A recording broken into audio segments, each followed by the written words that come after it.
Hello, everyone. Welcome to the stream. It's me, Digi. Welcome back to Blender and to what I'm thinking could be the start of a new season of scenery development. I have been hinting, suggesting, talking about this for about the past, I don't know, like 5 or 6 streams now. So I think I think it's about time I make good on my promise to get back to work. So, thanks to the wonderful opportunities that I've had to talk to people about that lately and my own desire to get back into scenery dev, I am restarting my work in Blender and, like I told a friend, starting over. And usually what happens with me is that I tend to put projects down because I feel either overwhelmed, or I feel like I've messed up too much, or I feel like I'm not getting anywhere. So I need to stop and like walk away and put it down and come back to it.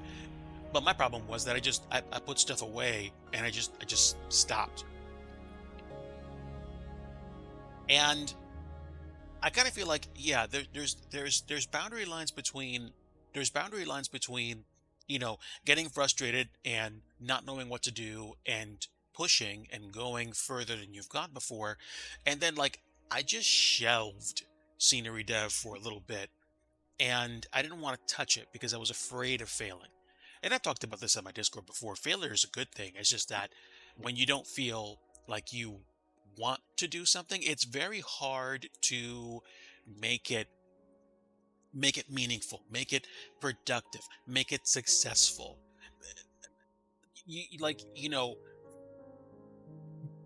Like someone said, like a pastor said, the heart makes a convert of the mind. And you kind of get to a place where you're like, I don't want to do this, and then you just walk away. So that was me. But I think we're going to start over and we're going to have this haphazard, ugly, just falling on our face a few times journey as we start to get back into scenery dev.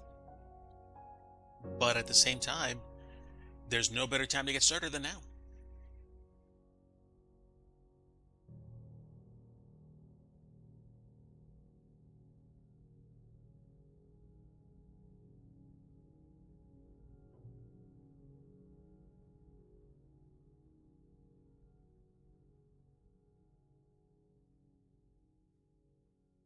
Okay. Don't mind me, I had to just adjust my environment here. So, what you're looking at right now is Blender, and I have some music in the background courtesy of Minecraft. I do have my app running, so it's either that or like have some other kind of like nondescript copyright-free music. And for me, there's just a kind of like I used to put certain copyright free stuff on, but then I think I ran out of stuff to listen to. So Minecraft music for me is kind of like nostalgia and productivity rolled up into one. You are looking at I think the main building or the FBO building for Mayfield Graves County Airport in Kentucky, Western Kentucky. I have been working on this for I don't know how long, but I'm at that point now where I'm trying to make the most of it.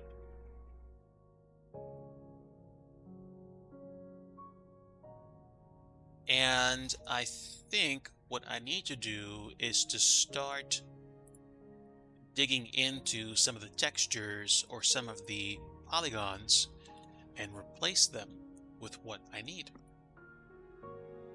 Oh, and just a disclaimer. Let me lower let me lower the music a little bit. Just a disclaimer.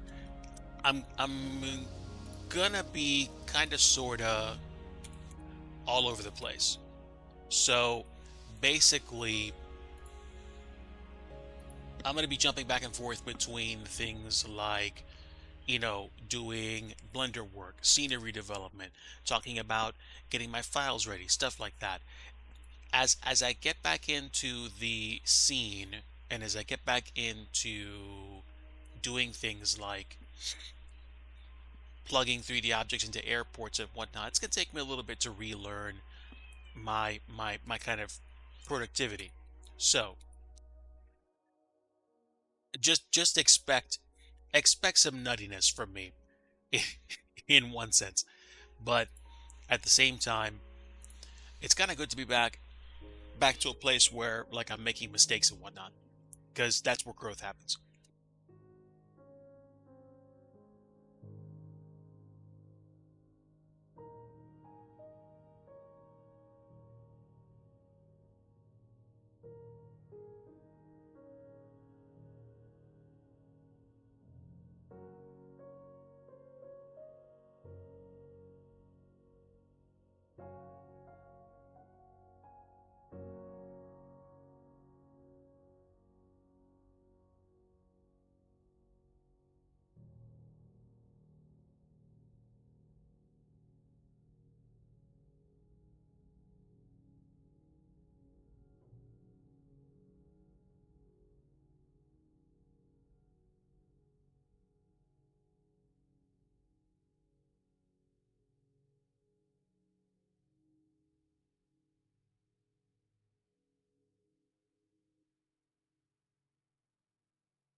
Sorry about that. I dipped to just check up on one of the cats. Lyles, hello, my friend. Welcome. Good to see you. I am in Blender. I'm doing some scenery development today. Don't mind me while I just like my microphone, my setup. I am working on a building. The building is called a fixed base operator. It's basically a building that you go to at a very small airport where what happens is like, you get resources, you talk to people that fly planes. At least that's just my guess, but basically it's a place that you go to at small airports to get connected to pilots or to register your flight or whatever. I forget everything that you do because I haven't really paid attention to everything that you do there. I just know that you go to this place to at least step into the airport tarmac itself.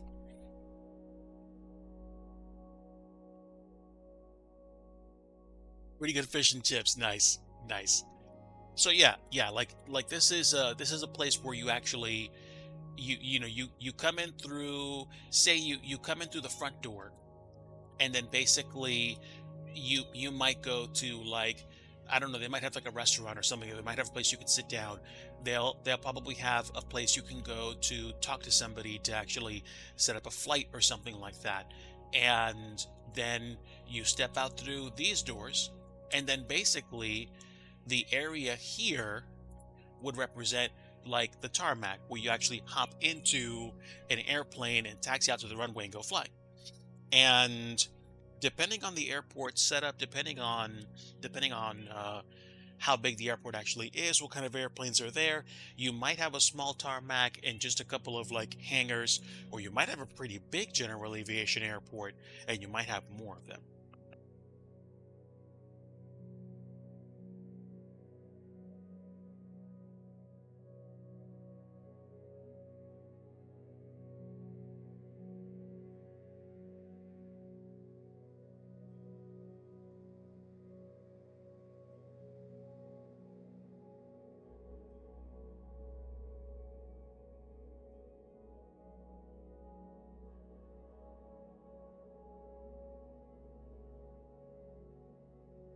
So I'm trying to figure out what I want to do today.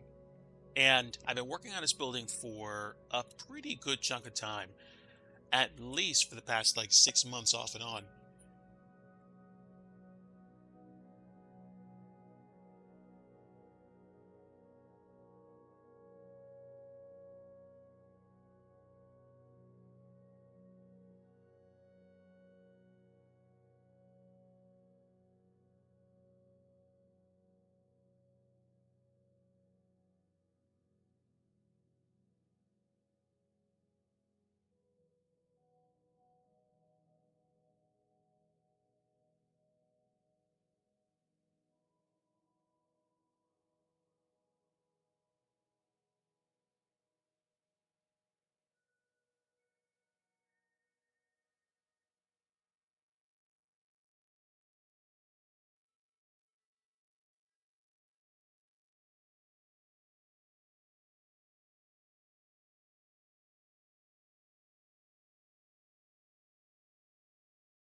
There's a part of the building that I need to fix.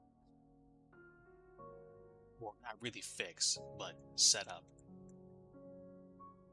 I pulled this wall out a bit because this is going to kind of have a different material. So I don't have a lot of textures that I'm using for this building right now. So I think I'm going to play around with one of the textures that I've already used, and we're going to see what happens. We're going to see whether or not this is really crummy or really successful. I need to I need to find the textures that I have and see if I can actually use a different kind of wooden texture, or if I need to use the same texture and just apply different color to it. So, first thing I'm going to do is go to my texture directory, and my apologies, you're not seeing this because you're not seeing my folder structure right now. You know, because reasons. So, just a moment. Okay, that should do. Now, let's go to my wood textures. I don't want a wall entirely made out of corkboard, although that would be cool. I need to find the appropriate wood texture that I want.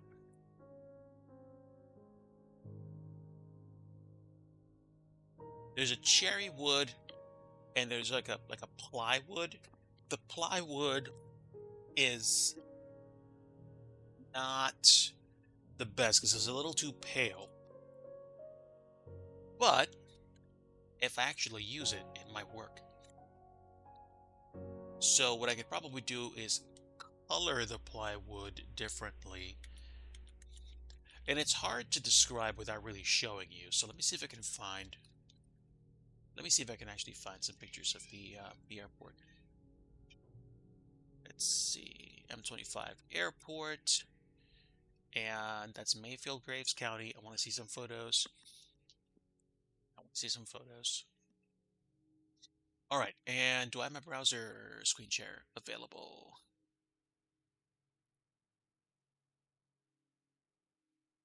Oh, that's weird. Stand by. There we go. All right, great. All right, so basically, this wall is what I'm trying to use, but I don't have the wooden texture that I need.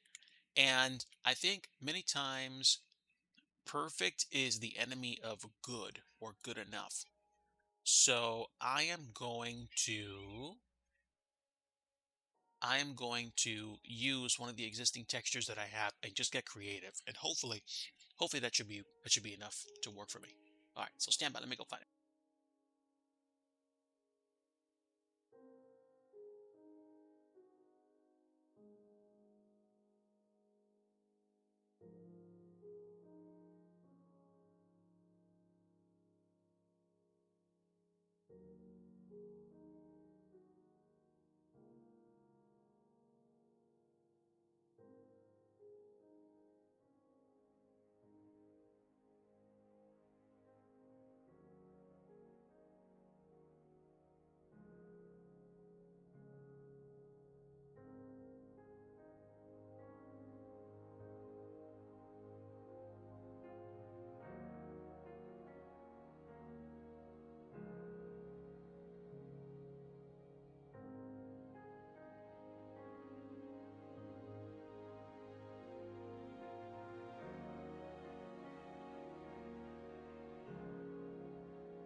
Cherry texture is a bit too strong, so I think I'm actually going to experiment with the.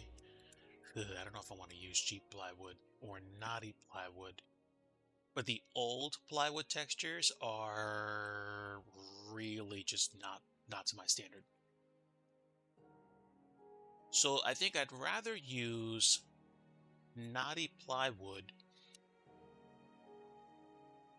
But the problem with the knotty plywood is that it doesn't actually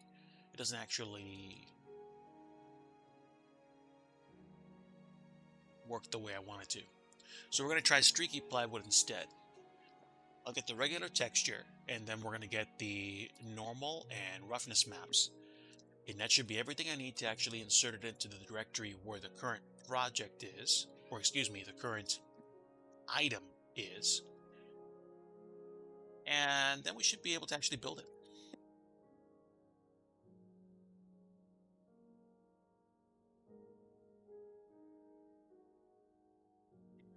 And go to menu blender folder, go to my FBO, and then copy paste. All right, great. So now we should be able to use the streaky plywood texture, and I need to add it as a material. So we're going to add a new material. We're going to call this wood wall feature, and we're going to assign it the textures. So first thing we're going to do is we're going to assign the textures to it. Textures have the texture assignments have the habit of making everything metallic. So we'll fix that shortly. We'll get rid of the clear coat. We'll get rid of the metallic because it's not going to be metallic. And then we're going to assign it to these projections. And then when we assign it, we're going to do UV and we're going to smart project.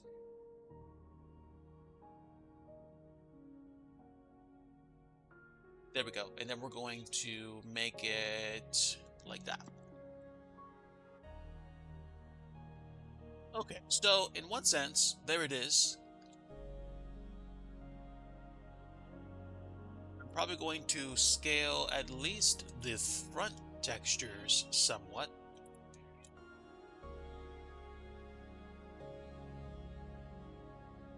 And kind of the added benefit of doing that is that the scaling actually works to separate those areas. Not the same as the picture, but pretty close. Pretty close.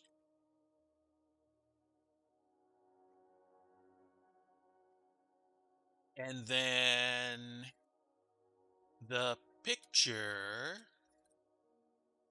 has like a mini table and some metal supports. So I'm going to build out the mini table and then I'm basically just going to stick stuff on it. That table probably looks like something about 1 to 2 feet out from the wall. I'm probably going to say something like, yeah, probably a little bit less than 2 feet, but I'm just going to say 2 feet long. So to do that, I need to actually set that up. And what I could probably do is just select that polygon and then separate it.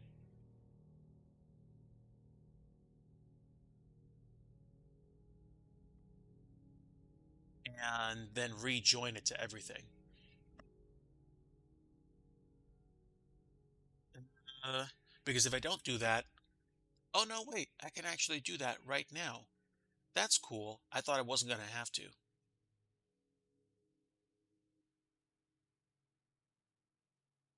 And how big is that off the ground? Well, we'll find out real quick, won't we? That line is 1.2302 meters. Let's see how high up it is. Meters to feet. And that's 12302. Okay, so it's about 4 feet off the ground. Let me think. In the picture that we saw earlier,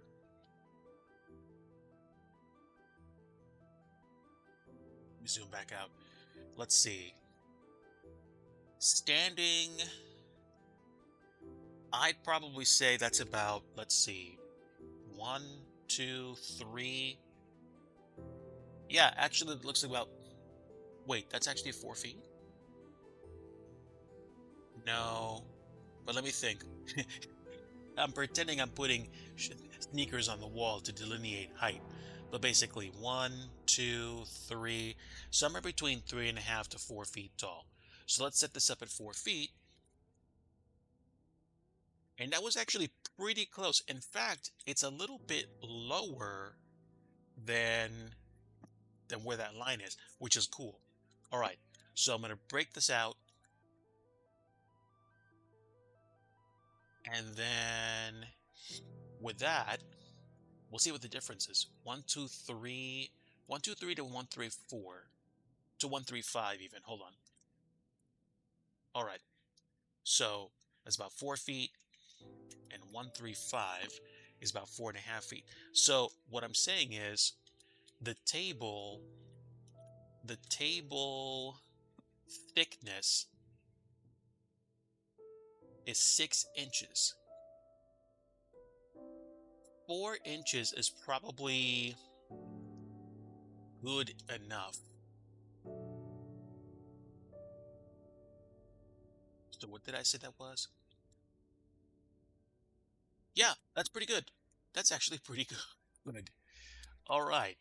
So, okay, now we have this pretty much where I want it, which means I can take this edge and I can extrude it. If I extrude it, I can basically pull it out as far as I want to. And what I'm probably going to do is leave this somewhere around where this line was. Okay, so I need to see where these lines are. 3, 2, 3, 2, 3, and 2, 7, 0. All right. 3, 2, 3 is 10 and 10.5, and 3, 7, 0 is 12. So what did I say? About 2 feet? About 2 feet. There we go. So about 2 feet for the table.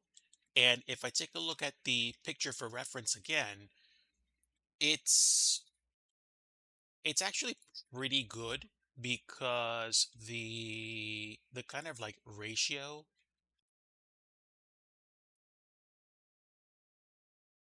is pretty good. So let's see. What? Oh yeah, 2, 2, 2, 7. Did I say 2, 7? All right, I'm double checking my numbers, chat. So 2, 7 to what? 2, 7 to 3, 2.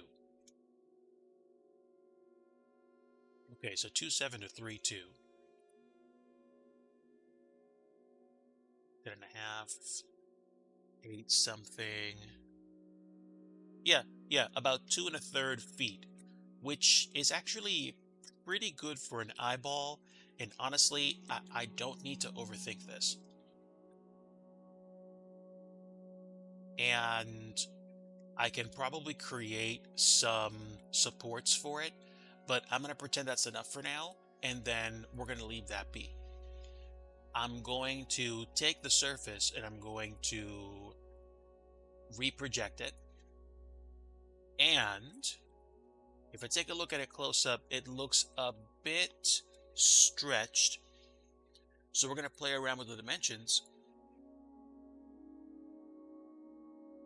We're going to see what happens when we actually start scrunching things up.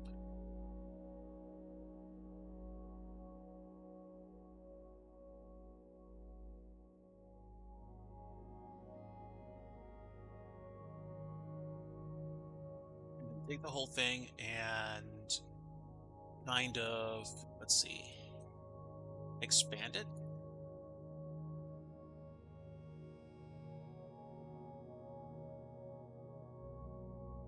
Do I want that same texture though? I almost wonder if it would be better to do something like plastic or even like a cherry trim. That almost seems a bit much.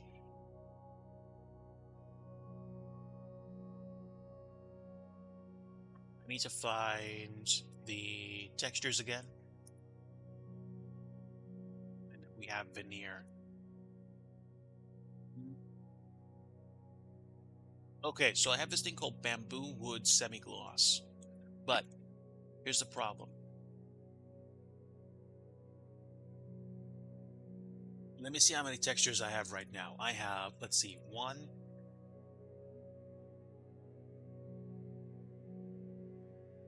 I need to go to the actual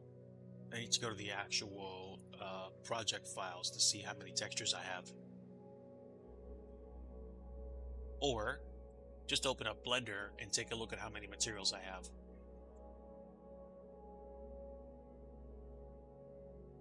So, okay, 1, 2, 3, 4, 5, 6, 7, 8. So if you average them out to be about 2 to 3 megs per like simply the bitmap, we're talking about 24, somewhere between 24 to like 72 megabytes for textures total. And if we go absolute worst case scenario where it's like 50 megabytes, then we're talking about, I don't know, 400, 800 megabytes just for textures for this alone. It's probably not going to be that big, but at the same time, I try to cater my sceneries to people that don't have, the absolute most powerful graphics cards. So I'm trying to be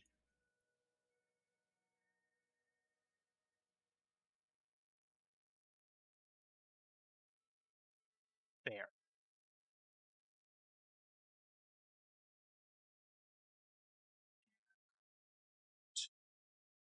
Let's resurface this side. Actually, that's pretty good.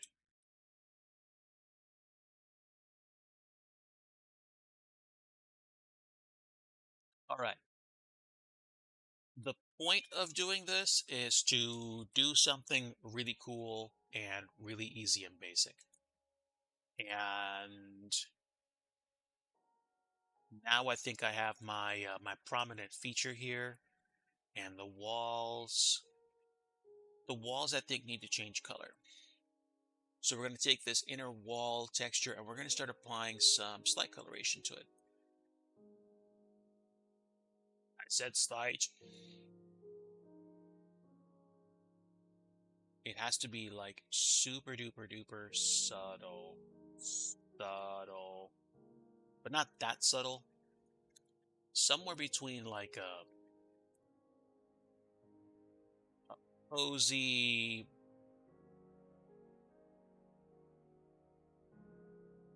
Let's see. And let's put this about like a third, just to get a real good sense of color that I'm applying. Wow, look at that! Just like that, we have a major difference.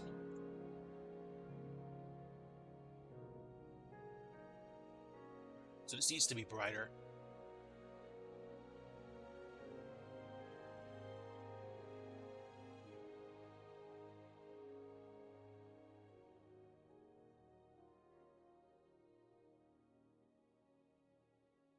And now this looks better.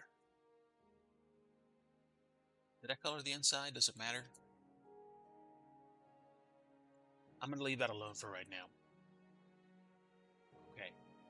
And now we have these kind of like walls and doors.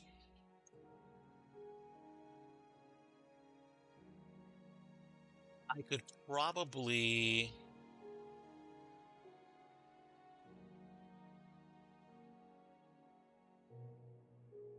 think I need to take these and actually create some doors.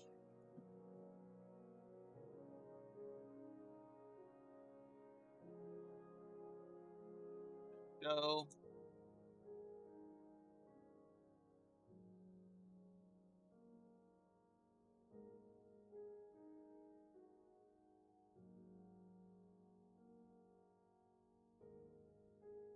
Door is wider in this one than the other one, so I have to figure out how to solve that problem. So usually I do that through math.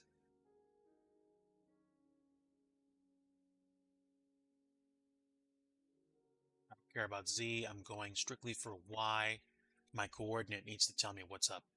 So let's see. 57141.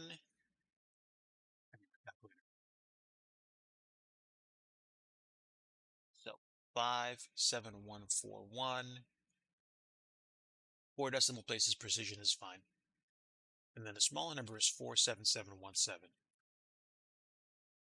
Excuse me, 47117. So I've got roughly 1 unit between them, which means I need to add 10024 to 59133.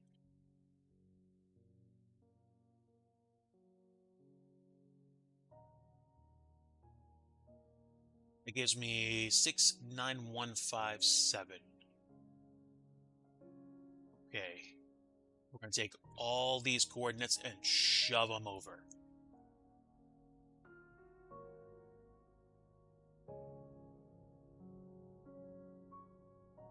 So minus 69157. There we go. And now these doors are basically about the same. And the door is roughly 3 feet wide. Roughly. I don't know if that works really well. So let me just take a look at one of the other doors that I have and get a sense of how big the door should be.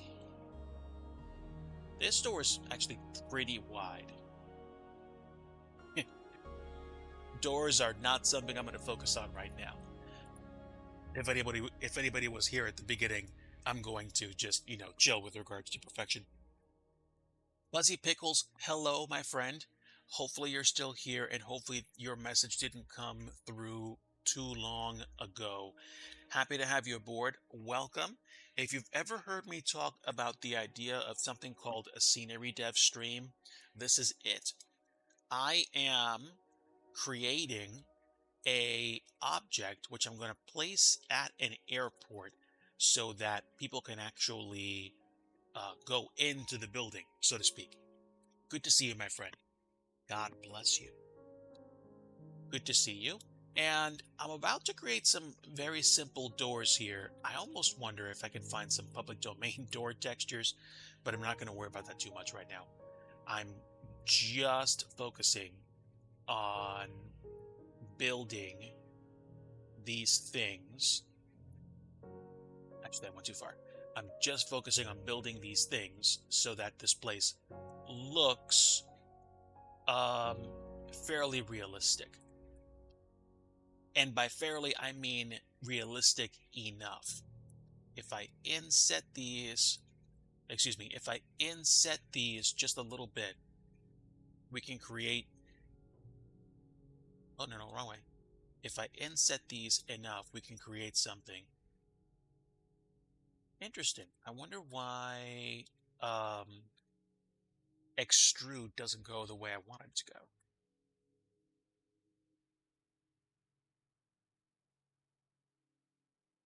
That works.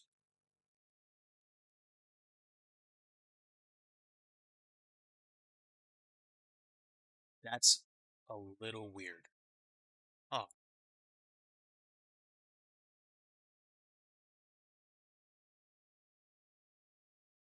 I know that works.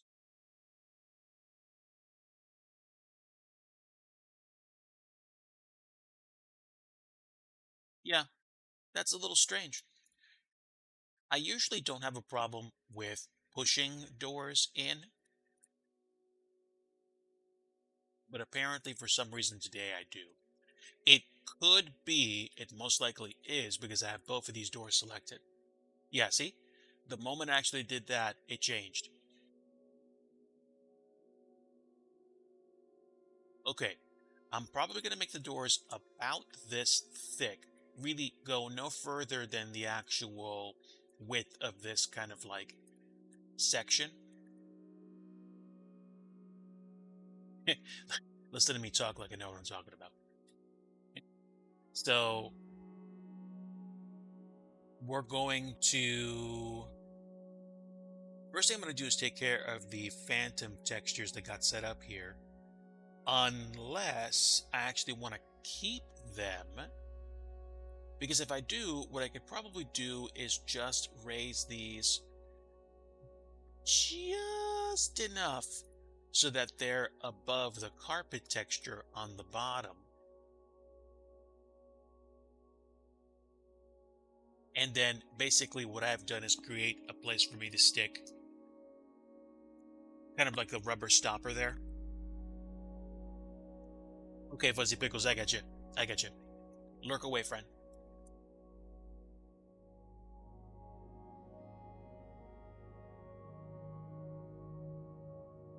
But if I don't care about that because I'm making the door, then why do I care about actually building the part under the door? I shouldn't.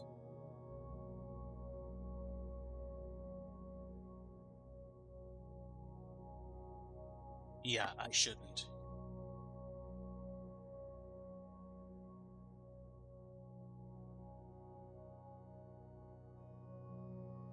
Yeah. So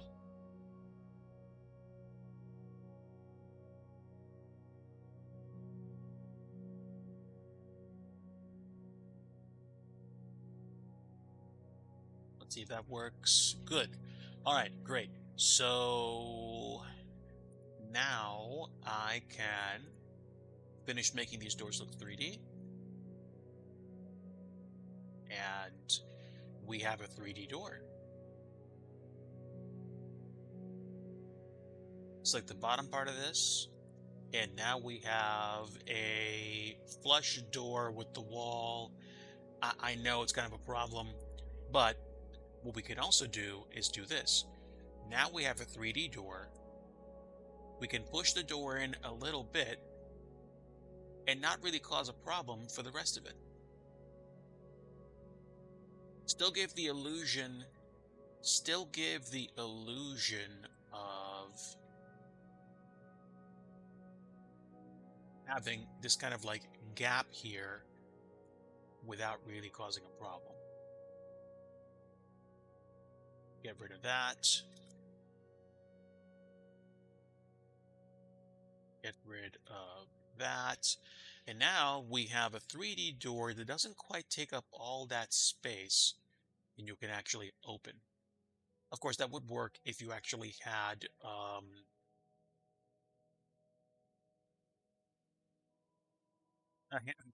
a doorknob. But again, I'm not trying to go ballistic here.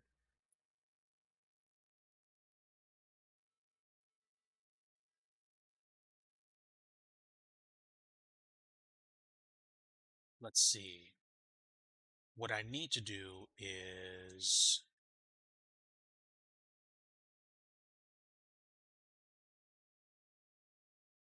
ah, okay. Hang on. I've got an idea. Stand by.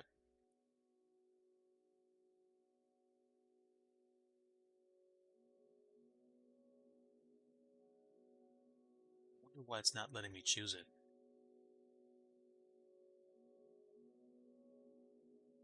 That's a little weird. Blender's being Blender. No, no, it's not. It's called lack of experience on my part. Stand by. This is already a polygon. The problem is I haven't actually assigned a texture to it.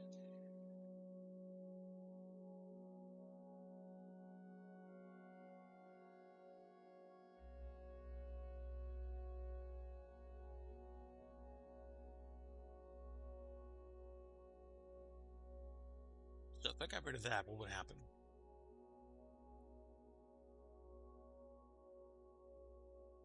I don't know.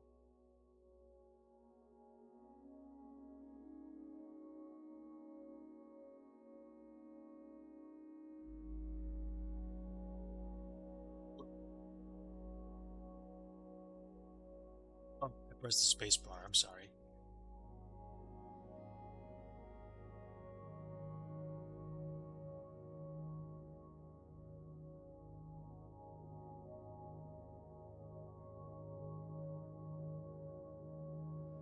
So,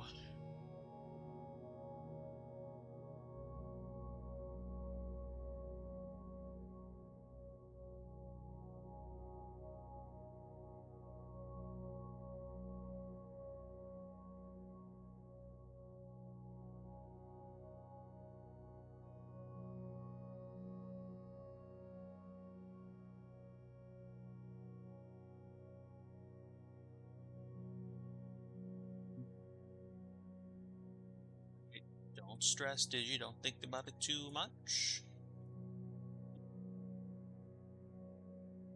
That is a.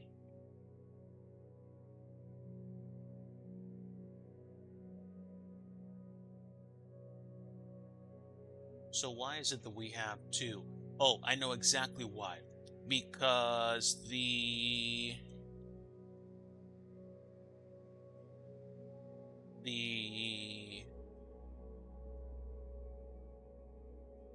other walls also here. This makes it difficult. But now I don't have to.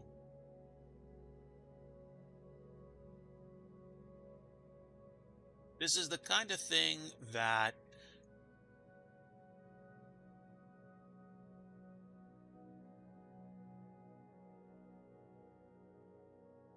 is not something you think about very often, but it's something that I think about.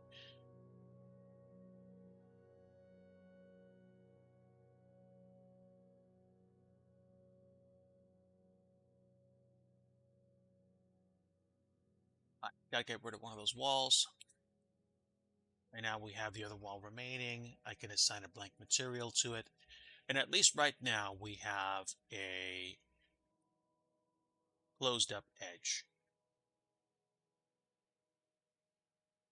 All right. Mm, all right. Let's close up this door. The door is closed.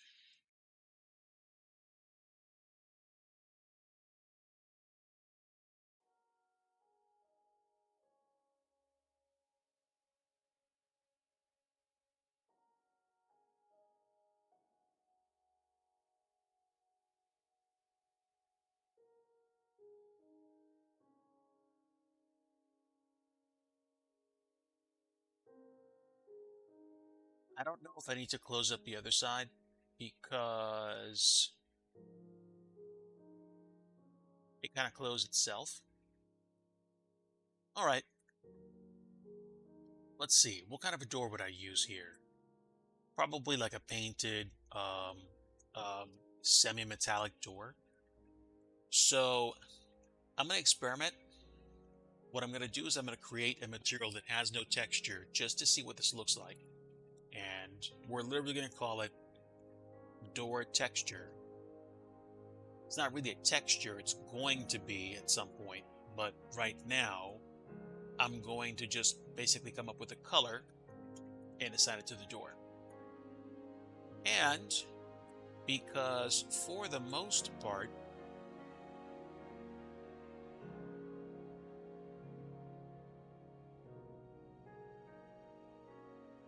let's see, I'm going to select the door faces that are most prominently visible, and then we're going to color them a very specific color. So, step one, we're going to select door texture, we're going to assign that, and then we're going to pick a base color, and then we're going to add some behavior to it. I would say we're probably going to pick a color reminiscent of this color that we had before. So I'm going to copy that color,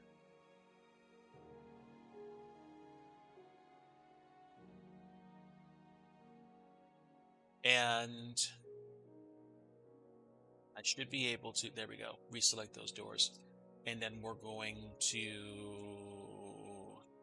go to door texture. We're going to assign that value here. And then we're going to darken it significantly. Give me, yeah, exactly. Give me a ratio.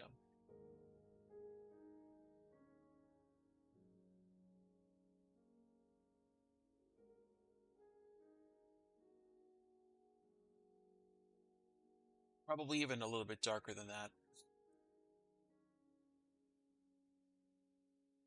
Does that work? Yes, it does actually. That's a very good color. We're going to make them, we're going to make them at least 2/3 metallic. And we're going to add, can we get away with adding a clear coat? Not that it really matters. I usually have much better results working with just a roughness map, because then that basically means I can choose how clear, how reflective, how shiny, and just how perfect the faces are.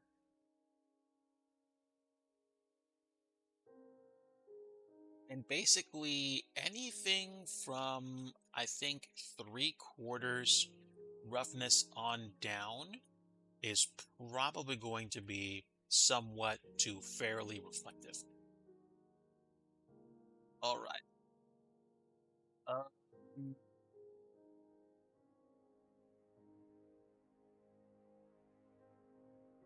so now we have doors, and this should be enough of a spot to put furniture in.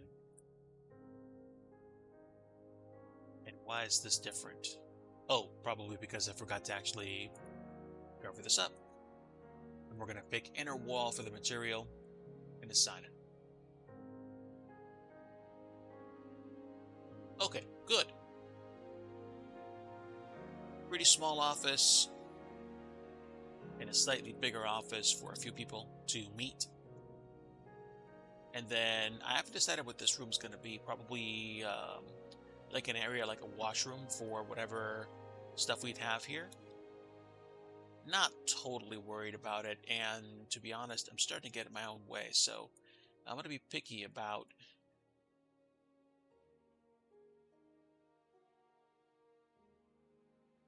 just how much attention I'm giving all these things.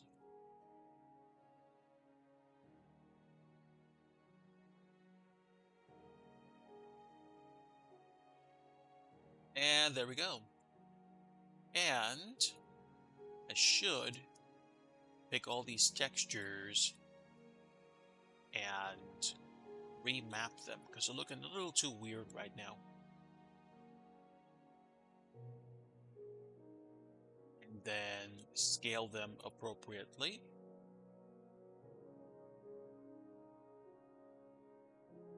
And that should do it.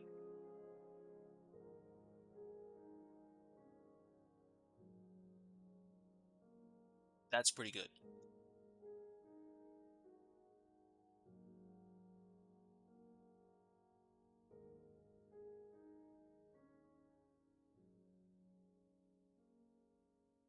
Do I care about these? Maybe, just not right now. Not right now. Okay. So, do I care about wall thickness at all here? Probably not. Again, um, the enemy of good enough is like perfection. So I'm not even gonna worry about that room just yet. We're almost at a point right now where if I wanted to, I could probably add some base items. And I think that's exactly what I'm gonna do. I'm gonna save a version of this, and then I'm going to go ahead and put it in the sim, and we are going to test and see how it looks, test and see how it behaves, and then we're going to add some objects to it and see how it looks with all those objects added into it. So we are going to swing out and go back to object mode, make sure everything's selected, and then I can go ahead and save, and we're going to export. For exporting, I'm going to pick the original name for the GLTF file, and I'm going to make sure that my geometry says apply modifiers. I haven't applied anything modifying textures like or objects like decimating them or reducing polygon count yet, and I haven't applied levels of detail to the building yet. But this is like one of the only custom objects that's in the airport, so the degree of detail is enough, in my opinion, that we're going to be fine. We're including selected objects, which is why I selected every object. And the XML file name is the same. I could generate a new GUID, but I think it's not going to generate a new GUID because the GUID given is still in the main folder. So one last thing I'm going to do is double check to see what textures get shoved into the texture folder. Those are the textures I'm going to be copying over to the sim to actually try to build the thing.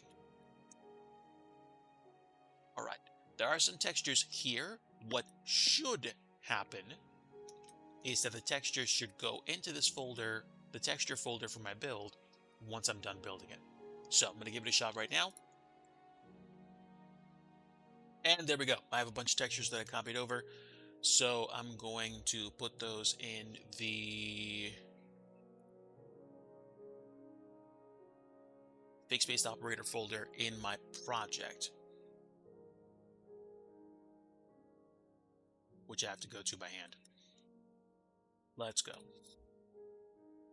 Okay.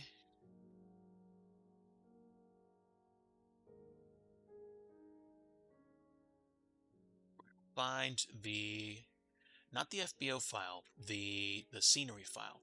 So M25 should be here, Mayfield, Graves County. Great. All right. And I'm going to go to the model lib folder, find the FBO. There's the FBO. I'm going to go ahead and copy all these folders, all these files into the texture folder. I'm going to be overriding some of them, don't care.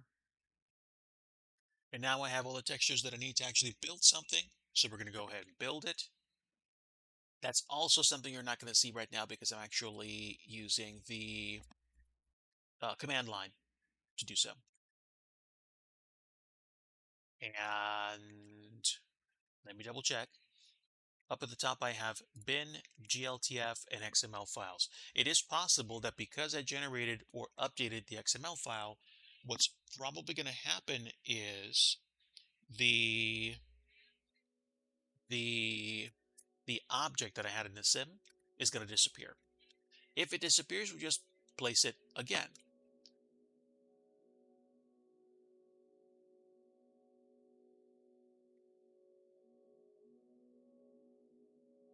All right, I'm going to replace the files.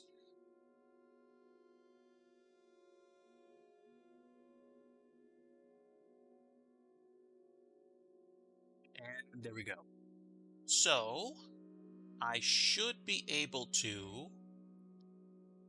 build the scenery by moving the XML file for the scenery over the fsPackageTool.exe file. I'm doing that now. Again, that's something you're not seeing because you're not seeing the command line. I want to see how this actually turns out.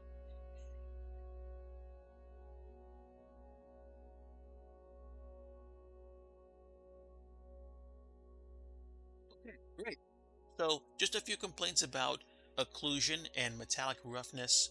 They don't like to coexist in Blender for some weird reason, but I didn't get any red messages, which means I should be able to go into the sim now and actually show it built.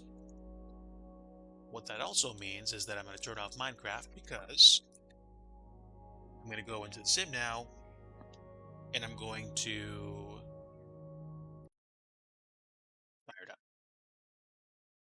All right. There we go. Yeah.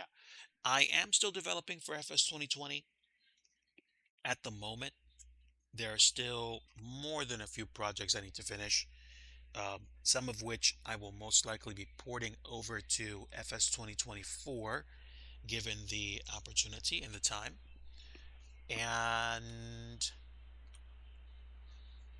let me lower this a bit because I'm pretty sure yes, the flight sim's going to load in.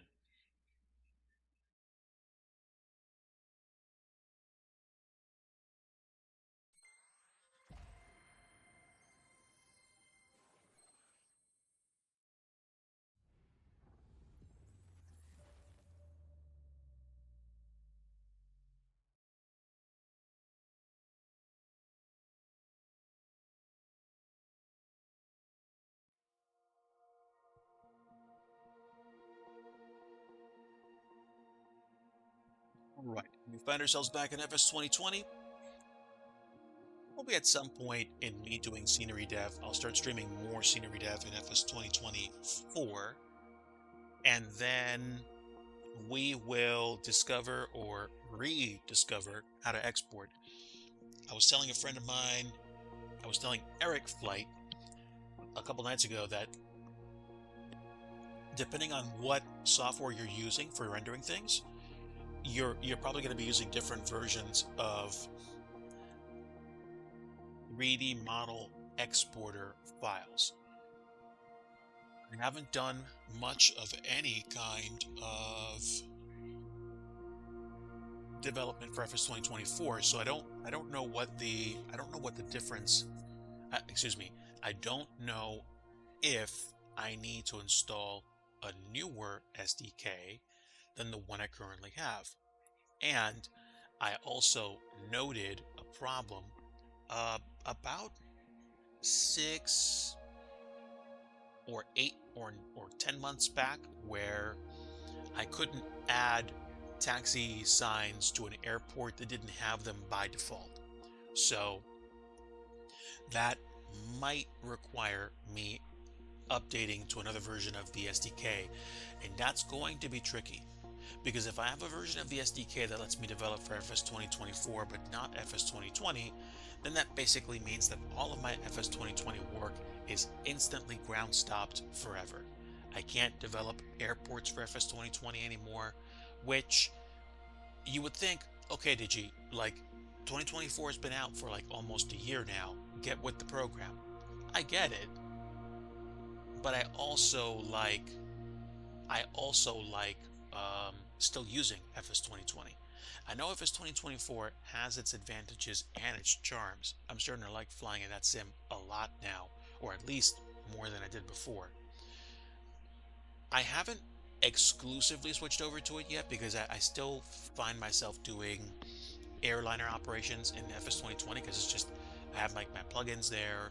Everything's kind of set for me to do that. But once it becomes ridiculously obvious that okay, there's really no excuse for me not to be spending more of my time in 2024, that's probably when I'll switch over to the new sim. Until that time, though, FS 2024 is probably still going to be a general aviation and just kind of like, fun flying around sim until until it's ridiculously clear, hey, you can't be developing for both sims at once. Either uninstall FS 2024 and keep developing for FS 2020, or make the switch because it's probably going to be easier to do certain things in 2024 now. I know you get into the sim a lot faster using FS 2024 than you did with this current version, the older version. So we'll see.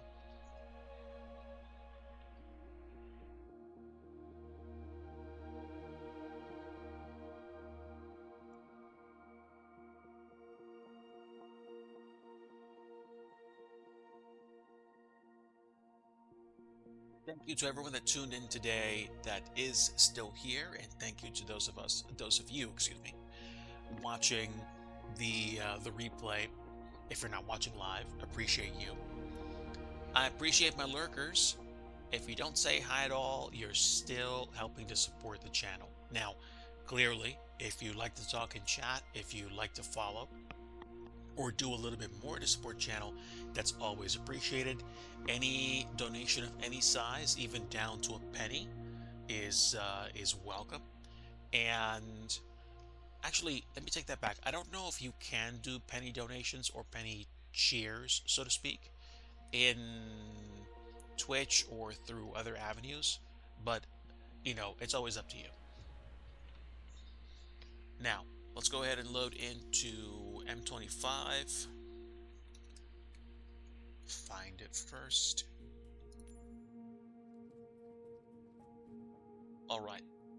The default airport only has runway departures, and I'm gonna take a GA plane just so I can jump into it really easily. And let's see what we do.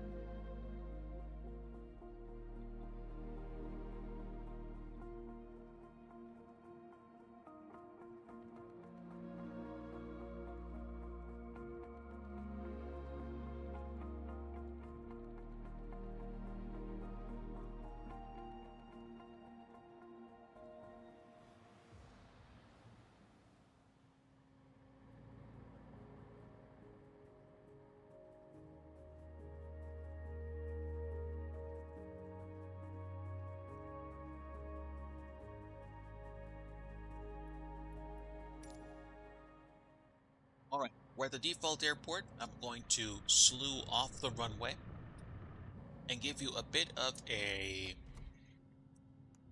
drone tour.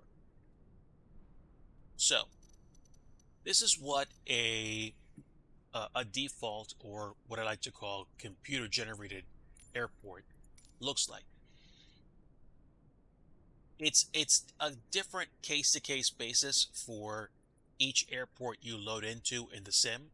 The computer algorithm might render even better matches for buildings using default assets. At the same time, um,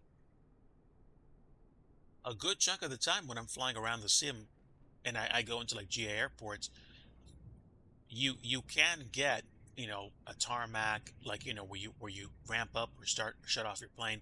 You can get runways and taxiways. This is one of the weird cases where this airport actually doesn't have rendered taxiways at all, and it doesn't have a tarmac. So we're in the southwestern portion of Kentucky, and Memphis is somewhere that way, I think, but this is M25. Now, you do have a working runway, you do have some lighting, but there are some things that are missing, and I think that wind, that windsock is just placed by default there. So here's what I did. Over the course of, I'd probably say about a month of just like full on dev, I made, oh, hold on. I need to actually open it from a new location. Give me a moment. I forgot.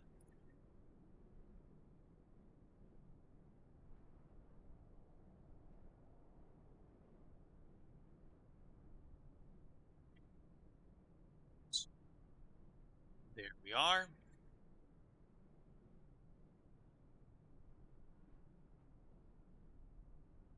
It'll take a little bit of time. Deal with every problem as it comes.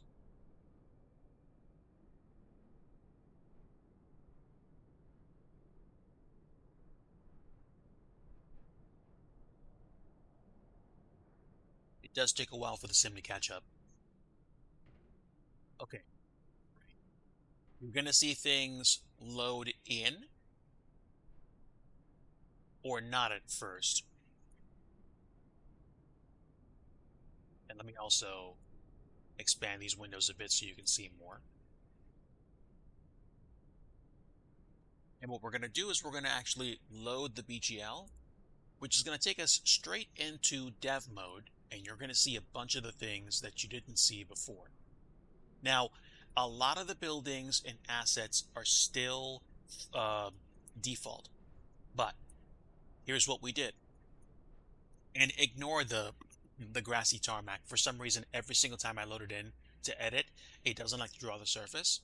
So I just toggle the surface option for the property, and then it loads. But as you can tell right away, there's a big difference. Now you have a tarmac which actually has, you know, a pavement, and then we have taxiway signage, and we have a working taxiway. And basically, I don't know what the taxi lettering is for this taxiway, so I don't know if it's like Alpha, Bravo, Charlie. I don't know what it exactly is. But remember how you saw that windsock all the way out here? That windsock is gone. I placed it somewhere else. I also just adjusted where the happy lights are a little bit to make it more realistic. And I also added some custom texturing to the runway so that you can tell that the runway had a different numbering and things like that. I also added some fencing because that's the kind of thing I like to do. I like to add details. And the good thing about adding these assets is that many, like pretty much almost all of them right now, are default assets. And default assets basically are really great from a performance standpoint because they have levels of detail built into them so that when you're not right next to them, they're not going to fully load the way that you'd expect them to. Well, excuse me, not expect them to. They're not going to fully load, which means you're not going to have a crazy amount of texture and what I'm trying to say, objects loading in. We also have these circles, and the circles represent the actual circles represent places you can spawn in. So you don't have to spawn in on the runway anymore. You can start in these positions, and you'll probably have some of the usual default uh, bots to help you get pushed back. Also, here is the fixed base operator or the building that I've been working on. And let me take some of the editing boxes out. And in the sim, this is what it looks like. So basically, this camera is about, I don't know, what, 6 feet, like 3 inches tall. And then basically, this is the inside of the building that we were working on just now. There's like a dark wood floor. And then there's this area, which is probably going to be like a washroom for any kind of like restaurant. And then you have the rest of the building here. And see, you have this like glass. The glass I need to adjust a bit because I don't want to see even the slightest hint of a kind of like glass canopy because you're not flying a plane right now. And it's MSFS glass. It's a property, which means I need to mess around with the way that the glass looks. But it's a great start, and you can kind of tell, like, it's hard to see through multiple panes of glass, which is kind of neat. For whatever reason, I can't seem to get past figuring out how to make these walls better and keep out more light. But again, that's not something I'm going to focus on or freak out about right now. Also, there's a teensy, and I mean just a teensy bit of ground bleed through. So what we're going to do is this. We're going to select this building. We're going to go to properties and change the offset to ground just a touch.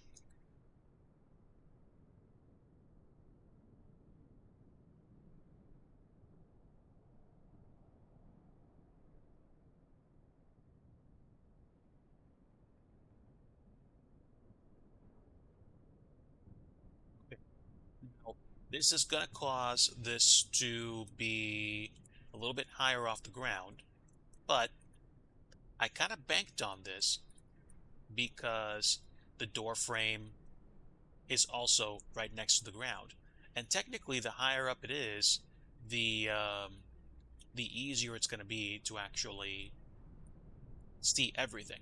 I just don't want the ground to bleed into the building because even though I flatten the ground, for some weird reason, I can't actually get everything to behave all the time. But that's okay. I'm going to hit save scenery to save my progress, and now we're going to mess around with some objects. So let's go to the FS base library, and fair use as far as I'm concerned. Basically, the assets that are being used to render standard objects in the sim are not being included in my project. So basically, it's free reign. I don't have to worry about them going, hey, wait a minute, you're using our objects. Well, I'm not including the exported models in with the scenery.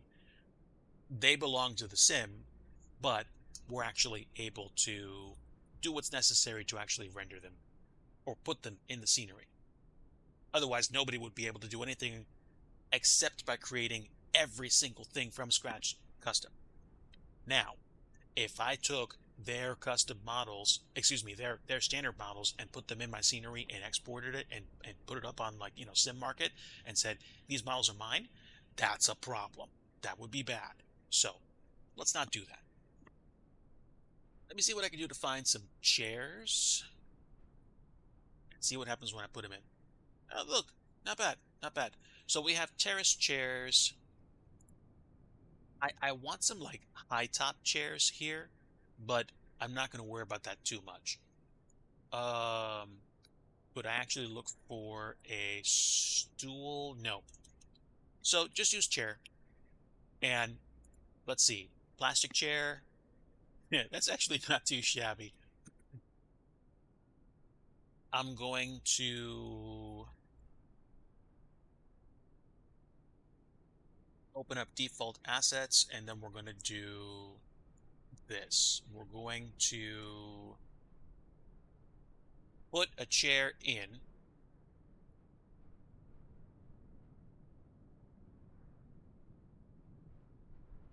And then basically, I'm going to mess around with it.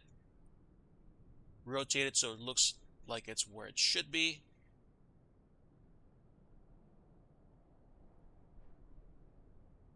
Move it a bit. Rotate it some more. And now that we have a chair here, I'm going to add it to a group. And the group is basically there for my reference and my convenience. If I didn't have groups, I would still be able to render the scenery. But even now, it's already great to keep things separate. Yeah, don't do that. Hey, Coffee Cup Arcade. Very good to see you, my friend. Welcome. I have been doing some work in Blender, and now I am in the sim. We're actually putting down some default objects onto or into the custom building that we have. And I'm just messing around with this. Let's say, I'm going to call this FBO furniture. Parentheses, default assets. So, default assets here, the chair is here, and I'm going to add another chair. Actually, stand by. I'm going to one click place the chair just so it's easier for me to access. And rotate that gizmo a little bit. Oh, excuse me. Not you. Let's put down like 2 or 3 of them. And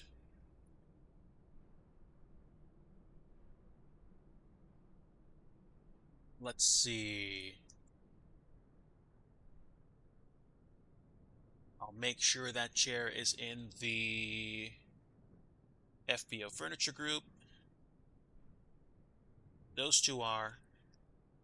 You are not. There we go. All right. It's it's a little tricky because you have to watch out to make sure you're actually selecting the item. Okay, so now I can actually easily select it. That's another reason why. If you have if you have the items grouped, you can do things with all of them. You can hide the entire group.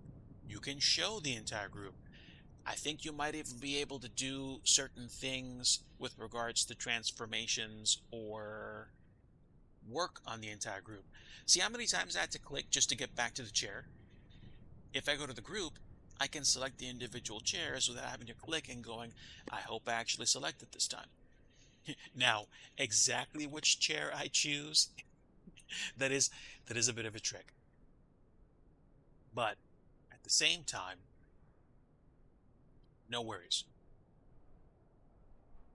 So it is kind of hard sometimes to make your way around here because there's a lot of items that you might have to deal with. But this is mostly what I'm doing at the moment. And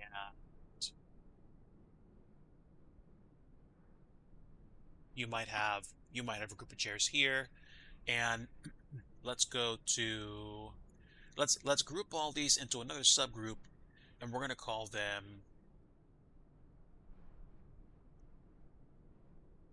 plastic chairs 1. And then we're going to go back to FBL furniture, and instead of chairs, we're going to look for tables.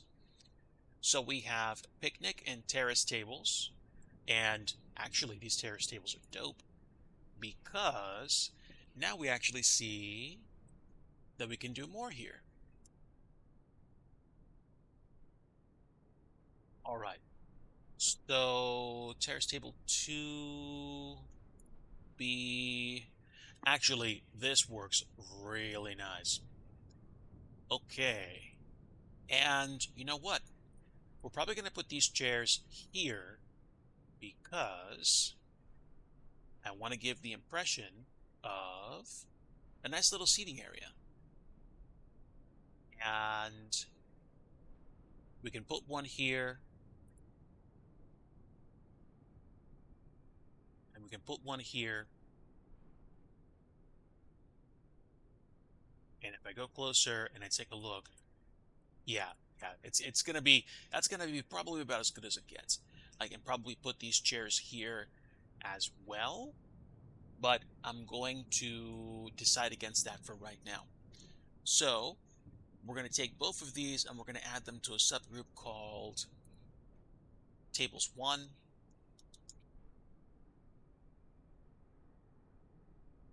And then I can go into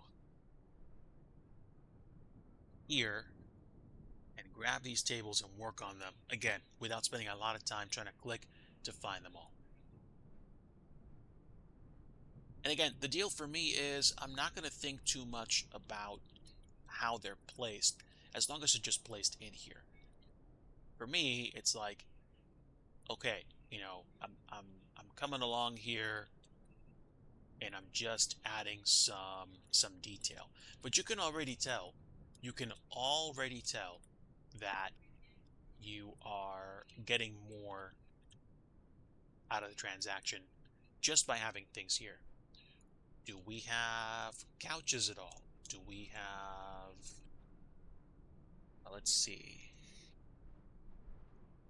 No, I don't have any couches. I guess I'd have to go into one of my old libraries to do that. Let's see. Edmonton. Da da da da. Williamsburg. I have benches. I could import the benches in, but then I think I'd need to actually use the library file somehow, and I don't know how to do that. So I can just, I mean, I can kind of like test things out, but at the same time, I'm not worried about it.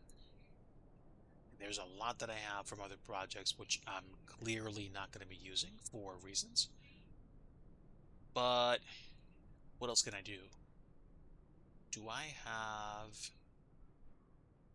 do I have my other scenery here as well?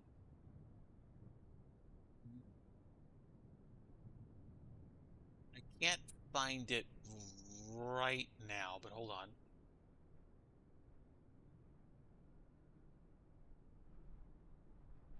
Oh, duh. This is here. You can actually see it? Huh. Nice. Okay. Um, Let me have a little bit of fun with this.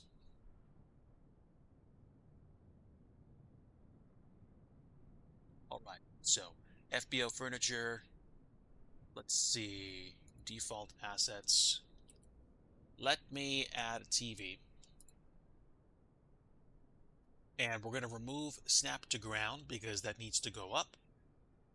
And then we're going to rotate this roughly 90 degrees. And then we're going to pull this out.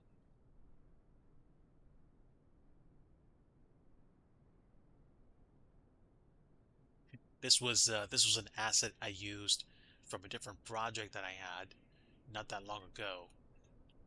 Actually, it was a while ago. But let me bring this out from the wall because it was still in the wall a little bit. We're going to rotate it slightly.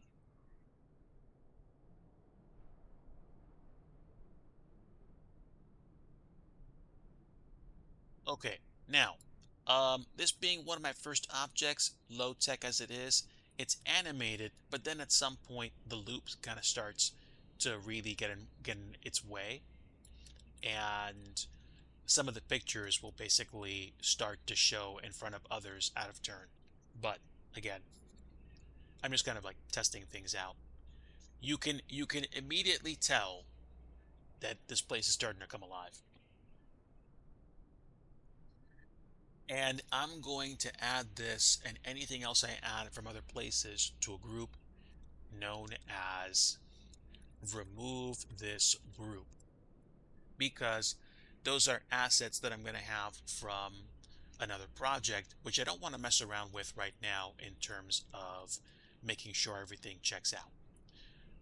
But what else can I add? What else can I add? Go back to FS base and then we'll see what we can find. There's a lot we can choose from.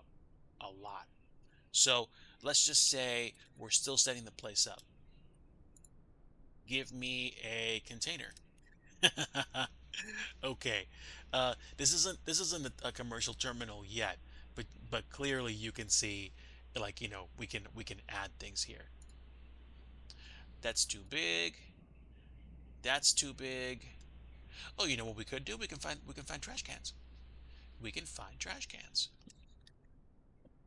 Uh, we can find garbage, little garbage containers, and then basically we can put them, like around here in obvious spots, or let's see, find a little one.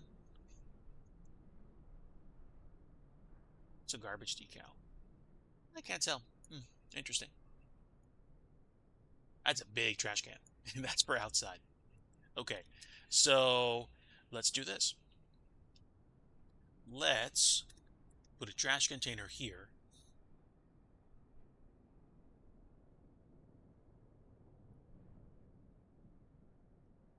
And why do I have two trash containers? Huh. No, get rid of them. All right. Put it out there, and then we'll put this here. And then what I'm going to do is add this to a separate group. First thing I'm going to do is make sure it's an FBO furniture. And then we're going to create a separate group. And we're going to say trash. Trash cans. All right. So I can now rotate this such that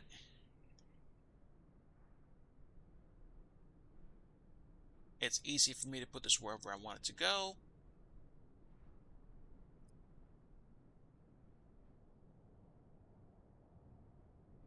And then if I wanted to, I could duplicate the trash can just so there was a second one. But usually what happens is you find there are usually two trash cans, and one of them is going to be recycling. So there we go.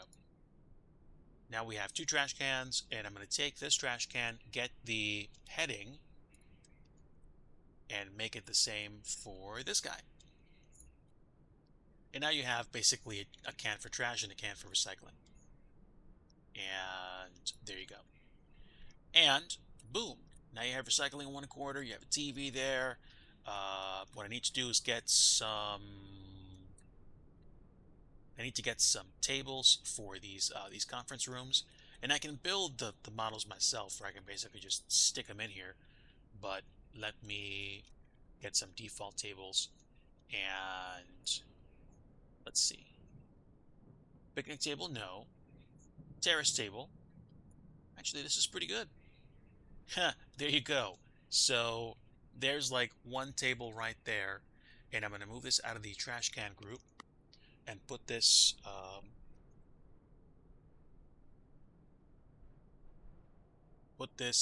somewhere else. And now we're going to create an office furniture group.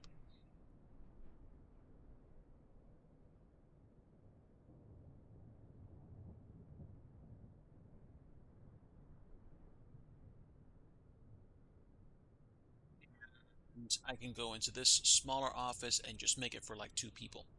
So what I can do is take A and put this here. And clearly, as you can see, this is a really small office. So I'm probably going to rotate this table about 90 degrees so we can put it where it needs to go.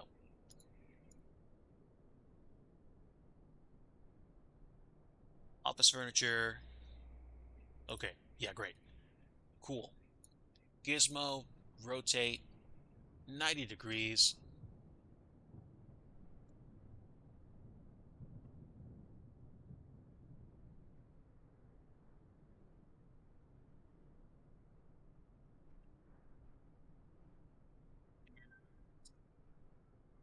You can see that's different. This one we can move around a little bit and maybe rotate it slightly.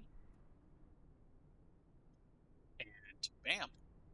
So now we have one conference room. We have another conference room here. And then we have some chairs. And what I can probably do is take this entire group and duplicate it. Now, I'm going to name this group Plastic Chairs 2. And instead of having to copy all those chairs and place them, I can take all those chairs and put them here. Or here. And essentially, I can rotate this a bit. I can have fun and make them look like this. And bam. And this is all of this is just with default assets so far. Like that's all it is. And let's just say, for example, we have an office here. Let me go ahead and use some of my other assets. Let's see. Which airport is this? Williamsburg. Okay. So we have tables. We have tables. And we have conference tables. So let's add a bunch of tables here. And this is actually giving me ideas as well. I can probably put a bunch of these tables together and put chairs. But you know what I'm going to do? Actually, no, that makes sense because these tables, I'm not going to build cubicles here. Could, but I don't think so. Let's see. Let's do this and this, and then grab those tables and make a tables 2 group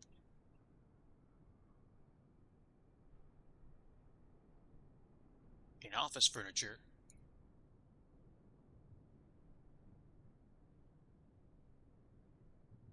Actually, no, hold on. Go to FBO furniture and make a tables 2 group because I think, yeah, exactly. Make a new group called tables 2,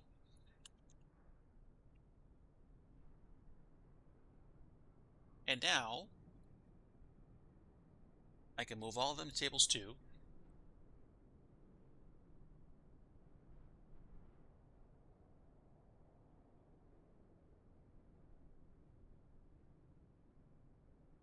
and I can select all of them, or I can move them all and just reference them appropriately, and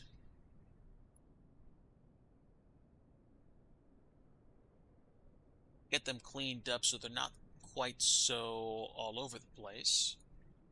Copy the heading, and pretty much assign the same orientation to all the other ones so that they look nice and neat. And what I can do is I can move them closer together,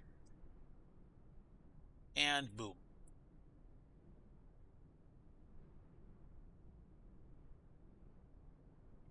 So I should probably be able to pick both of these together. And then move them a bit away from the window.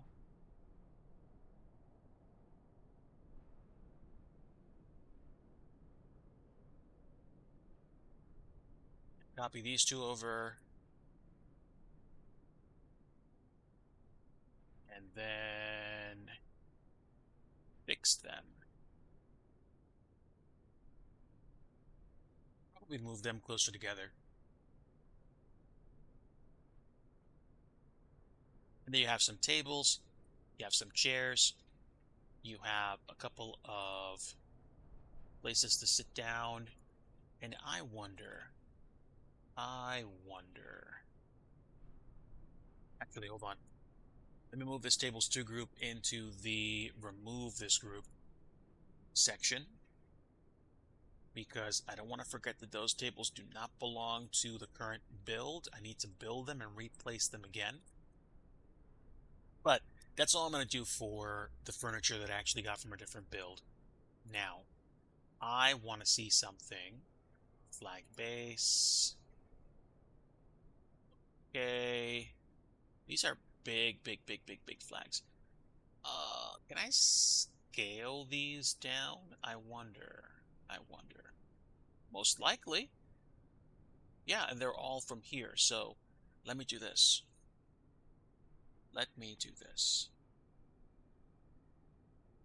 Okay, fences, furniture.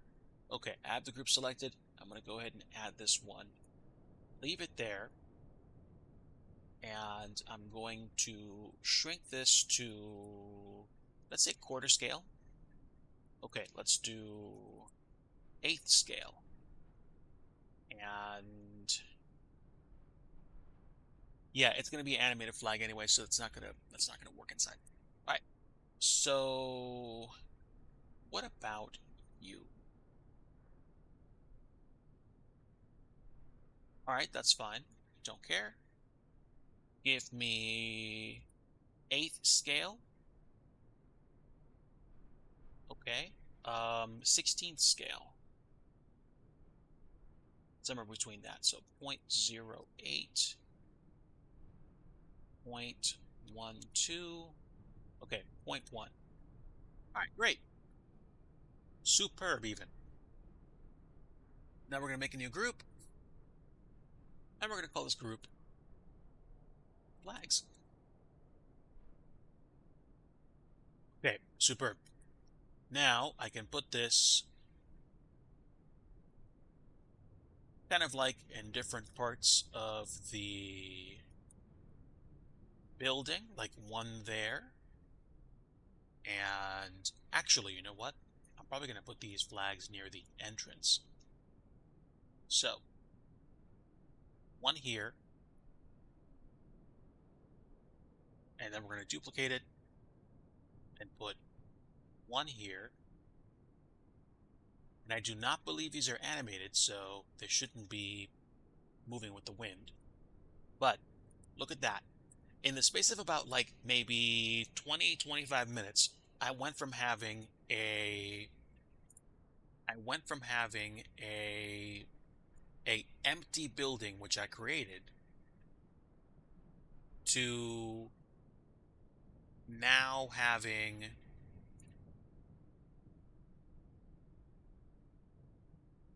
a building with objects in it.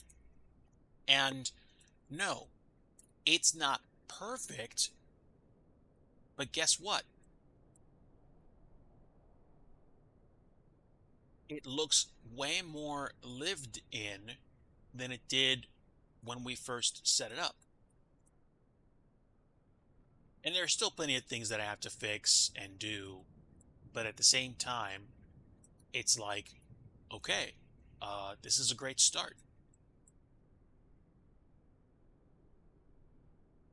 And there's still so much I could actually do here, but now at least we have a building with a few objects and you can actually do some nice stuff to it. The the gloss on the floor is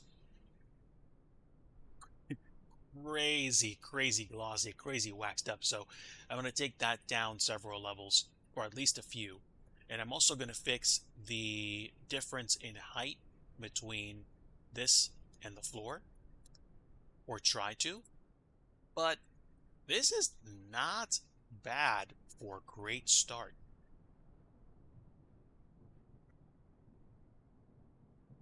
Thank you, Lyles. So, in one sense, at a microcosm level, what you just saw me do over the past like hour and a half is more or less the lather, rinse, repeat process that you would follow to create objects to place into Microsoft Flight Simulator. And the same thing goes for FS 2024 as well. And there's plenty of things that we didn't touch on. But I'm thinking about genuinely, and I mean genuinely, giving a discussion or a breakdown of all the steps that you need a serious shot.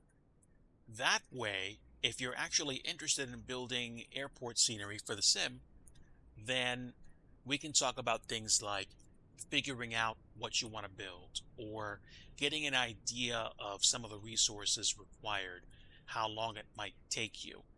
Um, I don't know how long it might take on average, but small airports like this, if you want to plug in as many details as there are right now, if you work on them a couple of hours a day, 5 days a week, you're probably going to get to a place where you will spend about 4 or 5 weeks working on them at a minimum.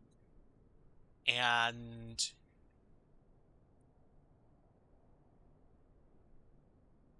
the bigger the airport, the more the time invested. And it's not a linear progression. It depends on how much detail you want to plug in. If all you want to do is add default assets like these fuel tanks, this fence, these cars, if you want to paint lines, if you want to texture the ground a certain way, then it might take you less time. If you want to add fencing, if you want to be very particular about how the fence is placed, if you want to make sure that the runway looks like it's supposed to, if you want to add missing materials like this missing taxiway, then it's going to take longer, and you're really the judge of your own efforts and how much time you want to spend. And the best part is it's all up to you. Like you don't have to listen to me, you don't have to listen to anybody. As long as you have a pretty good idea of what you want to do in the sim and get started, then you can have fun. you you can add static aircraft to this airport. You you could add two 747s that are on the tarmac right here. And and I'm not going to judge you for it. You're having fun. You could um you could probably add some animated assets to this. A long time ago, I created an airport with a hangar that you can actually open by pressing a button, or showing or hiding a yoke in your aircraft. And you can create custom beacons that aren't the default beacon that you see right here. You can add custom textures like you saw me do. You might even be able to replace the satellite imagery for this entire airport and make it look more realistic. What I'm probably going to wind up doing over time is adding a road here and maybe trying to clean things up. I might not want to go into too much detail. These houses, the siding looks like it needs some attention. And these are default assets. They don't have any interiors, but we can probably clean up, or at least mow the lawn a little bit so that it looks like somebody's there. And that's if I want to take the time to do that. And you can, or you can just focus on building the airport and then fly somewhere else. Um, oh wow, I just saw a bolt of lightning. Might be storms coming. Do I want to do anything else with the airport today? Well, I mean, I just spent time going over placing this object in and actually having fun with objects. I think I'm going to take away the objects that I placed that don't belong to the airport, just so I know that I'm going to be replacing or putting other things in. And I think,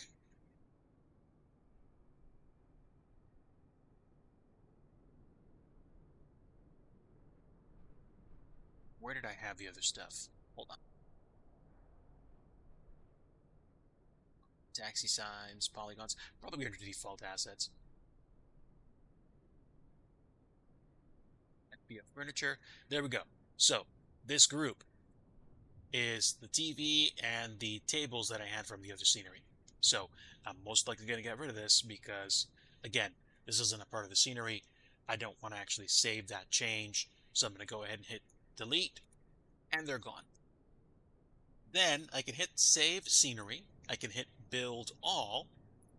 And at this point, the sim is going to create a package that I can actually stick into my community folder so that I can actually fly out of the airport using the spawn positions, taxi data.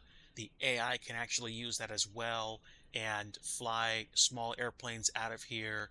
This building will be here. All these objects will be here. And that's it. And that's like a piece of the puzzle with regards to actually building scenery for Microsoft Flight Simulator. Again, like I said, this is FS 2020. You can build scenery for FS 2024 as well. And I'm in a weird spot because I have both sims installed. Now, it gave me a couple of errors. Failed to open XML's package builder file. Okay, let me do this. I'm going to get rid of all my errors just to make sure I don't have a problem. And I'm going to hit build all again. Sometimes when you put things down and when you actually build something in the sim, there are occasionally weird or rare errors that happen. And It's usually either due to a problem with a texture file that's missing, an object, or something weird that happened with the scenery, which is like just off.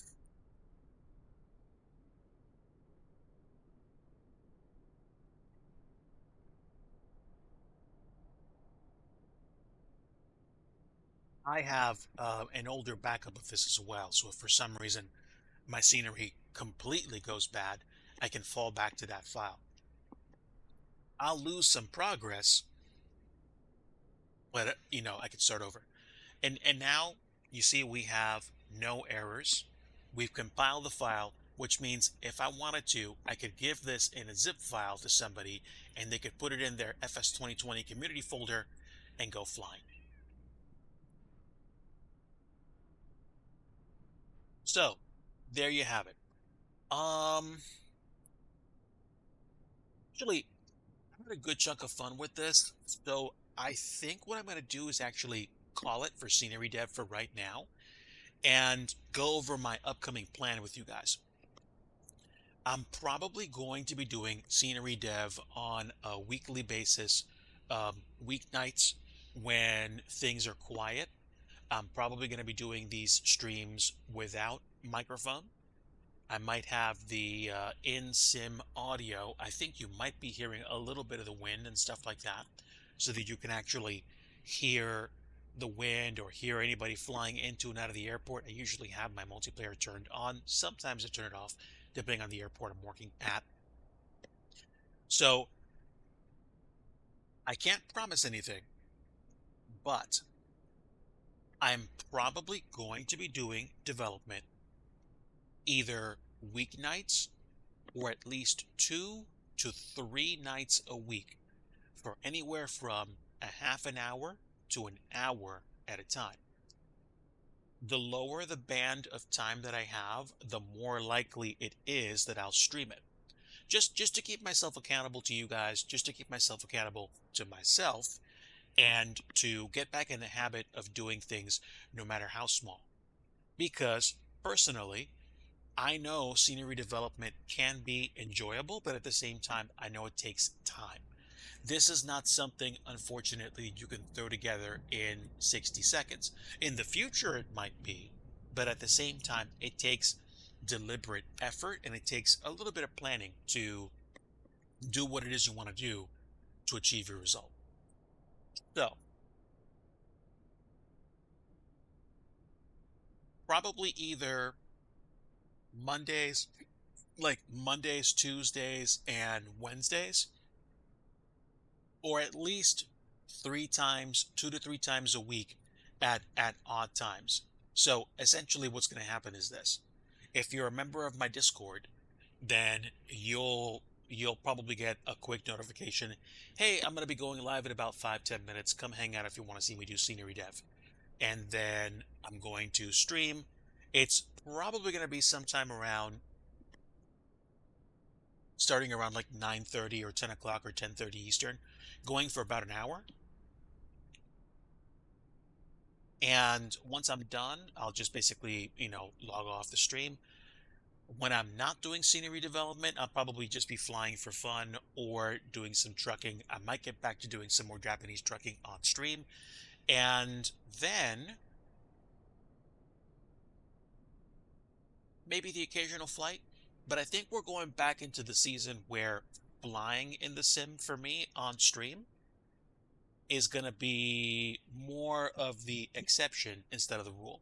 And the reason why is because I really want to spend more time focusing on this, getting back into, in one sense, my trade, but also my hobby or my pursuit.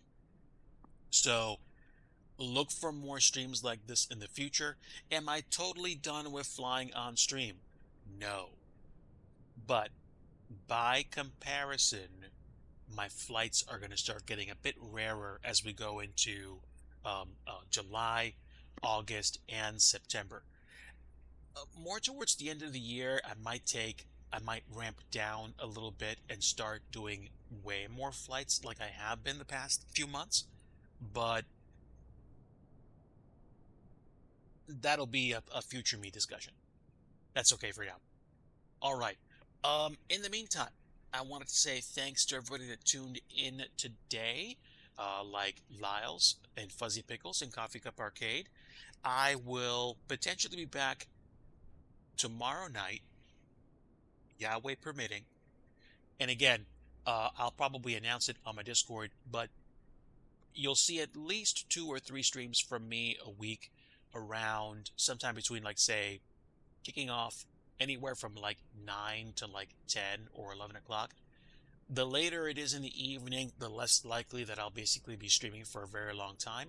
But you will see me be doing things quietly. You can leave messages in chat. I'll check them from time to time. And essentially, you'll see me working on airports, working on models in Blender, like in the lower right-hand corner. You'll see me doing things and testing things, and then basically, I might release a few more airports as freeware this year. And as I start getting more and more back into scenery dev, I'm hoping to get more and more into scenery dev for Flight Sim 2024, and maybe even getting back into putting things on like Sim Market or doing more. Right now, though, there are several priorities that I have, and one of them is just kind of doing this, to get back into it, to enjoy it for fun, and then we'll see whether or not that actually turns into a business. I'd like it to. I think I would like it to, but as with anything significant, progress is sometimes slow and difficult. But expect to see me about twice a week on average, maybe three, likely 3 times a week. Not on Fridays, possibly not on weekends, at least in the sense of me doing scenery dev. And I'll be revisiting some old projects that I got started a long time ago because I want to finish them, or at least I want to get them further than I had them before. And with me not being on the microphone as much, I'll be able to double down on doing it, get up, take breaks, and just keep going. But the streams themselves won't be very long. Again, between a half an hour to an hour, and the smaller the streams, probably the more often they'll happen. So they could happen 4 times a week. They could happen 5 times a week. But they're probably not going to be scenery dev streams on the weekends. I might do trucking on the weekends if I do. I might do flight simming on the weekends if I do. There we go. But I have basically spoken my piece at this point. All the same, again, thank you so much to everybody that's tuned in today. Really appreciate all of you. And that's going to be it. Again, possibly tomorrow night around 9:30 Eastern, maybe earlier, maybe later, for probably about 45 minutes at a clip. And then we'll keep working on airports. I might just flip back and forth between airports this week just to get used to what's missing, what I need to add, and stuff like that. In the meantime, though, this is where I stop. Thank you. Appreciate all of you that said hello. And like I always like to say at the end of every stream, if you want true peace, you want the Prince of Peace, and that's Jesus Christ. Take care, friends. Have a great rest of your day and hopefully a great start to your week. And until next time, we'll see ya. Bye.